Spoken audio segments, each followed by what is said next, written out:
അവളെവിടെ? ആര്? വലിയ വീട്ടിൽ കൃഷ്ണൻകുട്ടി മേനന്റെ പൊന്നോമന പുത്രി ഇന്ദു മേനൻ. എന്റെ ഫോമർ പട്ടമഹിഷി. അവിടുത്തെ ഒന്ന് മുഖം കാണിക്കാൻ വന്നതാ. എന്താണാവോ കാര്യം? അത് മുഖതാവിൽ തന്നെ ഉണർത്തിക്കേണ്ടതാണേ. അവളെപ്പോ കാണാൻ പറ്റില്ല. കണ്ടേ പറ്റൂ. മേനൻ സാറേ, അന്യായമായ നിഷേധങ്ങൾക്ക് മുന്നിൽ അനുസരണക്കേട് കാണിച്ച ശീലമേ ഉള്ളൂ രാജീവിന്. രാജീവ് മേനോന്റെ അനുസരണക്കേടും ശീലങ്ങളും ഒക്കെ നന്നായി അനുഭവിച്ചറിഞ്ഞോളാണല്ലോ ഞാൻ. എന്റെ മോൻ എവിടെ? എവിടെയെന്നാണ് ചോദിച്ചത്? എനിക്ക് അറിഞ്ഞൂടാ. അറിഞ്ഞുകൂടെ? മകന്റെ സംരക്ഷണാവകാശത്തിന് വേണ്ടി കുടുംബ കോടതിയിൽ മുതലക്കണ്ണീരൊഴുക്കി അത് നേടിയെടുത്തവളല്ലേ നീ? അവൻ എവിടെയെന്നറിയേണ്ടത് അവന്റെ അച്ഛന്റെ ന്യായമായ അവകാശമാണ്. അത് ബോധ്യപ്പെടുത്തേണ്ടത് നിന്റെ ഉത്തരവാദിത്വവും. ഇപ്പോഴെന്തിനാടോ ഈ ഒച്ചയും ബഹളമൊക്കെ? ഡിവേഴ്സ് പെറ്റീഷനിൽ ആദ്യത്തെ ഒപ്പ് നിന്റേതായിരുന്നില്ലേ? അതെ, ഇന്ദുമേനൻ ആഗ്രഹിച്ച സ്വാതന്ത്ര്യം കൊടുക്കാൻ എനിക്ക് അതേ മാർഗം ഉണ്ടായിരുന്നുള്ളൂ. താലി കെട്ടിയ പെണ്ണിന് വിരൽ തുമ്പിൽ ചലിക്കുന്ന കമ്പ്യൂട്ടറിലെ കീബോർഡിന്റെ സ്ഥാനം നൽകിയ കമ്പ്യൂട്ടർ വിസാർഡ്.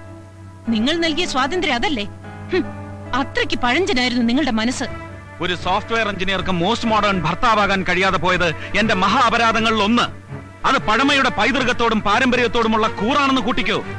എന്നിട്ടും എന്റെ പഴമനസ് ഭാര്യയെ അടിമയായി കണ്ടില്ല. ഭാര്യയ്ക്കും ഭർത്താവിനും പരസ്പരം ഒരു അവകാശമുണ്ട്. നെഞ്ചിൽ തൊട്ട് സ്വന്തമെന്ന് പറയാനുള്ള അവകാശം. ആ അവകാശമാണ് ദാമ്പത്യത്തിന്റെ അടിത്തറ.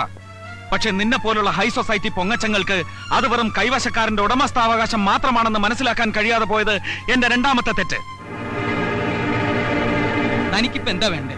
ഈ കുടുംബമായിട്ടുള്ള സകല ബന്ധം അവസാനിപ്പിച്ചതല്ലേ? അങ്ങനെയൊന്നും അവസാനിപ്പിക്കാൻ പറ്റില്ല മേന്നെ.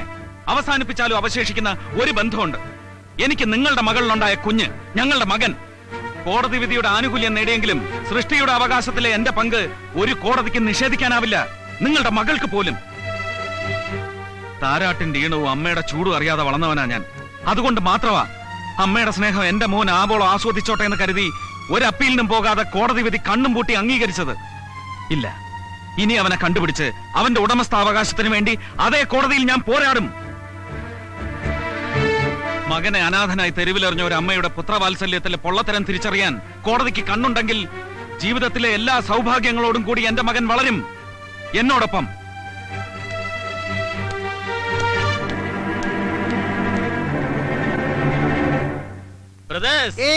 ഞാനൊരു വരി കവിത ചൊല്ലിക്കോട്ടെ. മുല്ലപ്പൂമ്പൊടി ഏറ്റുകിടക്കും കല്ലിനുമുണ്ടാം സൗരഭ്യം എന്ന് പറഞ്ഞ പോലെ എന്നോടൊപ്പം കൂടിയത് കൊണ്ട് നമ്മുടെ പയ്യൻ ഒരു സാഹസികനായില്ലേ? അത് ടിവിയിലും വന്നില്ലേ? എന്റെ ഫോട്ടോ ടിവിയിൽ വരാൻ എന്താ ഒരു മാർഗം? നിന്നെ കാണാനില്ലെന്ന് പറഞ്ഞ നീ തന്നെ ഒരു പരസ്യം കൊടുക്കും. പ്രസിഡന്റിന്റെ മെഡൽ കിട്ടേണ്ട ധീര പ്രവൃത്തിയല്ലേ ഇവൻ ചെയ്തത്? എനിക്കും കിട്ടിയിട്ടുണ്ട് പ്രസിഡന്റിന്റെ മെഡൽ. എപ്പോ എവിടെ വെച്ച് എന്തിന്? പഞ്ചായത്ത് പ്രസിഡന്റ് ആയിരുന്നു. അത് കളം തല്ലി പൊട്ടിച്ചല്ലേ? നിന്റെ തല ഞാൻ തല്ലി പൊട്ടിക്കും പന്നി. നീ പുറ പോർക്കെ. അല്ല, അവനെന്താ ഒരു മൂഡ് ഓഫ്? മോനെന്താ വല്ലാണ്ടിരിക്കുന്ന? വെള്ളത്തിൽ വീണോണ്ടാണോ? അല്ല, എനിക്ക് പേടിയാവുന്നു. ധീരനായ നീ എന്തിനു പേടിക്കണം? ഇനി അവരെന്നെ കണ്ടുപിടിക്കും. ആര്? അനാഥാലയത്തിലെ ചെമ്പൂതം. ഭൂതമായാലും പ്രേതമായാലും ഇങ്ങോട്ട് വരട്ടെ. കീടനാശിനി കൊടുത്തു. മോൻ ഒന്നുകൊണ്ടും പേടിക്കണ്ട. ഈ അപ്പൂപ്പനും അങ്കിളുമാരും എല്ലാവരും ഉണ്ടല്ലോ. മോനെ ഇവിടെ വന്ന് ആരും ഒന്നും ചെയ്യില്ല. I love you dad. കാണാതാകും മുമ്പ് എല്ലാ ഞായറാഴ്ചകളിലും അവന്റെ അമ്മ അറിയാതെ അവൻ എനിക്ക് അയച്ചിരുന്ന ഇമെയിൽ സന്ദേശം ഞാനും തിരിച്ചയക്കും. I love you too. അകന്നിരുന്നപ്പോഴും ഞങ്ങളെ തമ്മിൽ അടുപ്പിച്ചിരുന്ന കണ്ണി, ഞായറാഴ്ചയാവാനുള്ള കാത്തിരിപ്പ്, കമ്പ്യൂട്ടറിന് മുമ്പിൽ അവന്റെ മെസ്സേജിന് വേണ്ടിയുള്ള തപസ്. തനിക്കറിയില്ല ബോബി, മകന്റെ രൂപം കാണാതെ അവന്റെ ശബ്ദം കേൾക്കാതെ അവനെ സ്നേഹിക്കുന്ന ഒരു അച്ഛന്റെ നിർഭാഗ്യം. Calm down mister Rajeev. തൽക്കാലം നമുക്ക് പോലീസിൽ ഇൻഫോം ചെയ്യേണ്ടെന്ന് വെക്കാം. കാരണം അവരുടെ കയ്യിൽ അവനെ കിട്ടിയാൽ സ്വാഭാവികമായും തന്റെ വൈഫിനെ അവർ ഹാൻഡ് ഓവർ ചെയ്യും. അവിടുന്ന് സച്ചിനെ തന്റെ കസ്റ്റഡിയിൽ കൊണ്ടുവരിക എന്ന് പറഞ്ഞാൽ ഇമ്പോസിബിൾ എന്നൊന്നും ഞാൻ പറയുന്നില്ല, ബട്ട് ഇറ്റ് ഈസ് ഡിഫിക്കൽട്ട്. അതുകൊണ്ട് നമുക്ക് തൽക്കാലം നമ്മുടേതായ രീതിയിലൊരു അന്വേഷണം. മനസ്സിലായില്ല. ഇപ്പോ ഏത് കേസിനും പ്രൈവറ്റ് ഡിറ്റക്റ്റീവിനെ സമീപിക്കുന്ന കാലമാണല്ലോ. എന്തുകൊണ്ട് നമുക്കും ആ വഴി നീക്കൂടാ? The director DHEDARETTTYR. താൻ എന്തോ പറയുന്നേ? എന്നെ പഠിപ്പിക്കണ്ട. OPR അത് ഞാനല്ല സാർ, ഞാൻ അലിയാർ. അതെനിക്കറിയാം. എന്താ സാർ കാര്യം? അല്ല, 10 മണിക്ക് മീറ്റ് ചെയ്യാന്ന് പറഞ്ഞ് ഒരു അപ്പോയിന്റ്മെന്റ് ഫിക്സ് ചെയ്തു. അദ്ദേഹം ആരാ മോൻ? ഇന്ത്യയെ തകർക്കാൻ വന്ന 2 തീവ്രവാദികളെ ഓടിച്ചിട്ട് പിടിച്ചോണ്ടിരിക്കുകയാണിപ്പോ.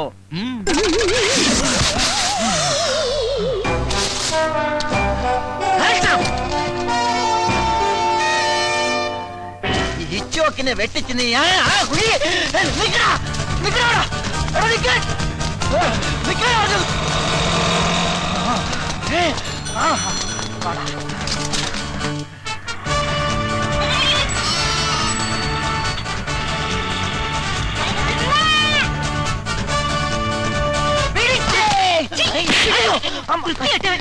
മാറിപ്പോയി.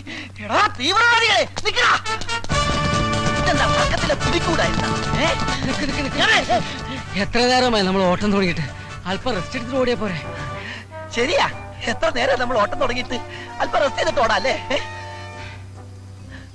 അതിരിക്കട്ടെ, എവിടെ നിങ്ങളുടെ വീട്? ബോംബെയില്. ബോംബെയിലാ?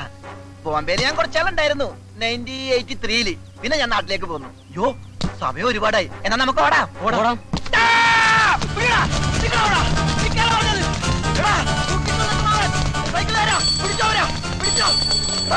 എന്നിട്ട് ഓടിക്കരുത്. ഒരു വണ്ടി ഒന്നുമില്ലേ?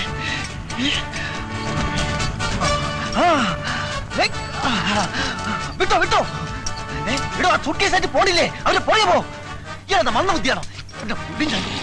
പോകല്ലേ? പോ പോ പോ. ജോലിയിൽ പോണ പോലെ പോട്ടെ.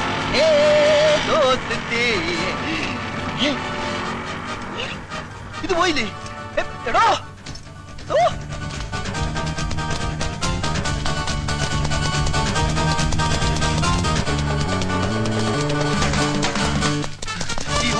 ചോക്കിന് കീഴടങ്ങുന്നതാണ് നല്ലത്. നിൽക്കാൻ മിസ്സിംഗ്, പിന്നെ മിസ്സിംഗ്.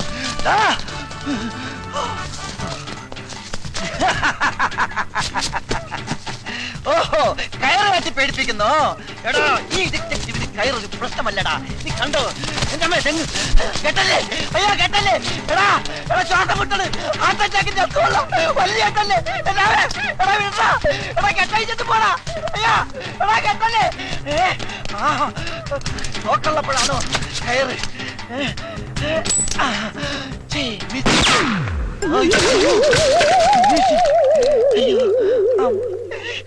അയ്യോ ഈശ്വരാ. പിന്നെ വിളിക്കാം. മണി 11 എനിക്ക് കോടതി പോണം. എന്താണ് സാർ കേസ്? അതൊരു തല്ല് കേസാ. സാറിന്റെ കേസല്ല, OPS സാറിനെ കണ്ട കാര്യം എന്താ? ഒരു പ്രമാദമായ കേസ് പുള്ളി ഏൽപ്പിക്കാനുണ്ട്. അത് കൊടുത്തുകൂടി ഞാൻ വിളിച്ചോണ്ടിരിക്കാം.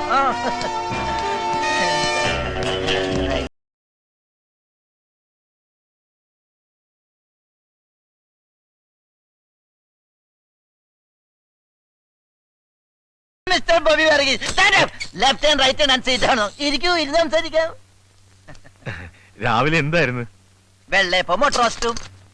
അതല്ല, രാവിലെ വലിയ ബിസി. അതാ, അത് 2 പാകിസ്ഥാൻകാരന്മാരെ കസ്റ്റഡിയിൽ എടുക്കാൻ വേണ്ടി പോയതാ. സർക്കാർ നേരിട്ട് വന്ന കേസായതുകൊണ്ട് ഉപേക്ഷിക്കാൻ പറ്റില്ലല്ലോ. ഞാനില്ല ഇല്ല എന്ന് പറഞ്ഞതാ, എന്നിട്ട് എന്റെ തലയെ കെട്ടിവെച്ച്. 6 കോടി രൂപയുടെ ആയുധടപാടിന്റെ കേസാണ്. ഇതിന്റെ പിറകിൽ മറ്റവരെ പ്ലേ ഉണ്ട്. അമേരിക്ക. പിന്നൊരു കാര്യം, വളരെ സീക്രട്ട് ആയതുകൊണ്ടാണ്. ഇല്ലെങ്കിൽ ഞാൻ കുറെ കാര്യങ്ങളോട് പറഞ്ഞു തന്നേനെ. അല്ല, താമെന്ന കാര്യം പറഞ്ഞില്ലല്ലോ. വളരെ പ്രധാനപ്പെട്ട ഒരു കാര്യം എനിക്ക് തന്നോട് സംസാരിക്കാനുണ്ട്. Tell me truth. എനിക്കൊരു ആത്മാർത്ഥ സുഹൃത്തുണ്ട്, വൺ മിസ്റ്റർ രാജീവ് മേനോൻ. പുള്ളിക്കാരനും ഭാര്യയുമായി ചില അഭിപ്രായ വ്യത്യാസങ്ങളും പ്രശ്നങ്ങളൊക്കെ ഉണ്ടായി. അവർക്കൊരു കുട്ടിയുണ്ട്. ഒടുവിൽ കുടുംബ കോടതി ഇടപെട്ട് കുട്ടിയെ അമ്മയ്ക്ക് വിട്ടുകൊടുത്തു. ഇപ്പോൾ ആ കുട്ടിയെ കാണാനില്ല. Child missing. അപ്പോ ബേബീസ് ഡേ ഔട്ടിന്റെ കാസറ്റ് കാണേണ്ടിയിരിക്കുന്നു. ഈ കുട്ടി എവിടെ ഉണ്ടെങ്കിലും അത് കണ്ടുപിടിക്കേണ്ട ചുമതല തന്നെ ഏൽപ്പിക്കാനാണ് ഞാൻ വന്നത്. ഈ കേസ് എന്നെ സംബന്ധിച്ചിടത്തോളം ഒരു തുമ്പി കല്ലെടുക്കുന്നത് പോലെ നിസ്സാരമാണ്. ആട്ടെക്കുട്ടിയുടെ പേര് സച്ചിൻ. ആ കുട്ടി ഇപ്പൊ എവിടെയുണ്ട്? അത് കണ്ടുപിടിക്കാനല്ലേ ഇങ്ങോട്ട് വന്നിരിക്കുന്നത്. 50,000 രൂപ അഡ്വാൻസ്. ആ കുട്ടി ലോകത്ത് എവിടെ ജീവിച്ചിരിപ്പുണ്ടെങ്കിലും ഈ OPR കണ്ടുപിടിച്ചിരിക്കും. ധൈര്യമായിട്ട് പോക്കോ പോക്കോ. പിന്നെ ഒരു പ്രധാന കാര്യം. എന്താ? ഞാനാണ് ഈ കേസ് അന്വേഷിക്കുന്നതെന്ന് ഒരു കാരണവശാലും ആ കുട്ടി അറിയാൻ പാടില്ല. പോക്കോ.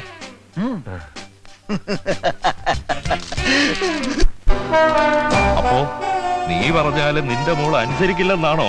ഞാൻ ആവുന്നതും പറഞ്ഞു നോക്കി അച്ഛ. മോളെ, ഇങ്ങനെ കുടുംബത്തിൽ അപമാനമുണ്ടാക്കുന്നതിലും നല്ലത് വല്ല ട്രെയിനിലും തലവെച്ച് ചാകുന്നതാ. അയ്യോ അച്ഛ, ഹലോ, എന്റെ ഓഫീസല്ലേ? ആ കുട്ടിയുടെ അമ്മയും അപ്പൂപ്പനും തീവണ്ടിക്ക് തലവെക്കും. ഉടൻ തന്നെ റെയിൽവേ സ്റ്റേഷനിൽ പരിപാടിയുടെ ഈ ഭാഗം നിങ്ങൾക്കായി സ്പോൺസർ ചെയ്തിരിക്കുന്നത് വെട്ടുകത്തി ഫൈനാൻസിയേഴ്സ് ആൻഡ് റോയൽ പാറ്റ ഗുളികാസ്. TV സീരിയലായിരുന്നു ഞാൻ. ഛു.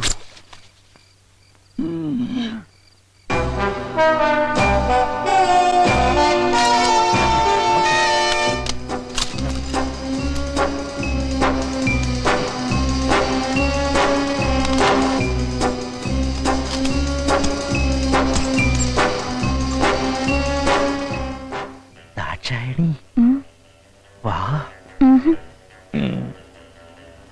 ഒയ്ക്കോ, ഞാൻ പിന്നെ വരാം. ഈ സ്റ്റെയർ കേസ് ഇവിടെ ഉണ്ടായത് നന്നായി, ഇല്ലെങ്കിൽ കയറ് കെട്ടി ഇറങ്ങേണ്ടി വന്നേനെ.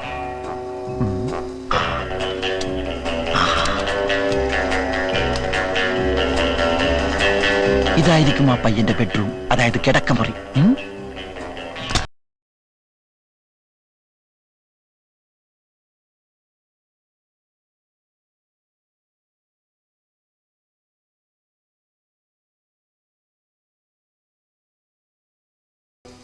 കൊച്ചു കള്ള, എന്തിനാ ഇത്ര ധൃതി? അയ്യോ, മുതലാളി ചുമക്കുന്നു. ഉണന്നെന്നാ തോന്നേ.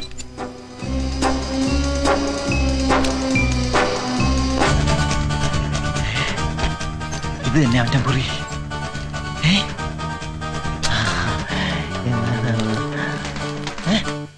ബാലരാമ,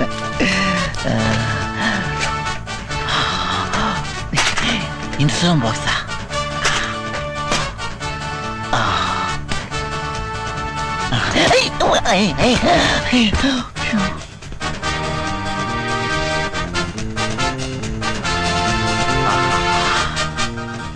ഇത് തന്നെയാണ് സച്ചിന്റെ ഡ്രസ്. ഇത് തന്നെ. ഇതിരിക്കട്ടെ. അവന്റെ ഒരു വിരലടയാളം കൂടി കിട്ടിയിരുന്നെങ്കിൽ. ദാക്ഷായണി, നീ ഇതെവിടെ ആയിരുന്നു? ഞാൻ മുതലാളിയുടെ ചുമ കേട്ടിട്ട് ഇപ്പോഴല്ലേ ചേട്ടന്റെ അടുത്തുനിന്ന് പോയത്. അതിന് ഞാൻ ഇപ്പോഴല്ലേ ഇവിടെ വന്നത്. ഓ, നീ എന്താ ഇങ്ങനെ? അല്ലെങ്കിൽ ഈ ആണുങ്ങളൊക്കെ ഇങ്ങനെയാ. വെള്ളം അടിച്ചു കഴിഞ്ഞാൽ പിന്നെ ഒരു വെളിവും ഉണ്ടാകത്തില്ല. ഓ, അത് നിന്റെ ഒരു തോന്നലല്ലേയോടി എന്റെ പൊന്നു ദാക്ഷായണി.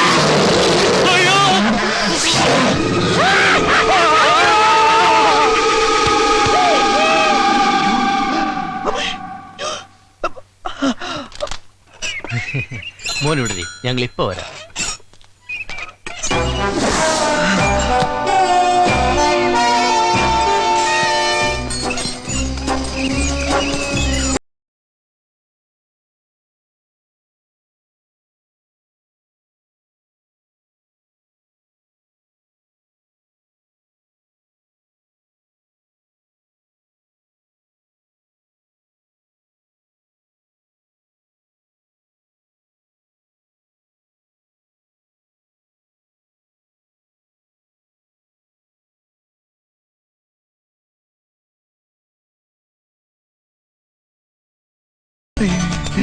കണ്ണിലെന്താണോ?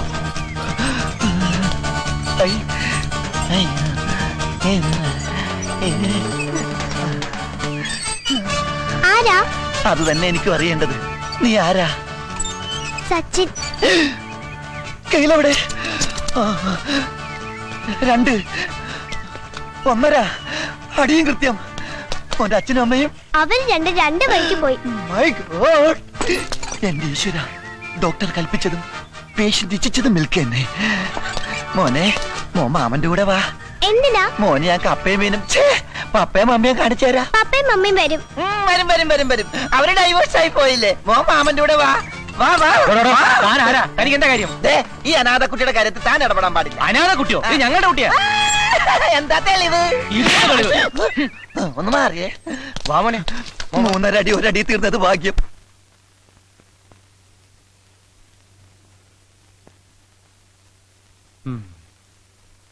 കിടക്കായിരുന്നില്ലേ മോളെ?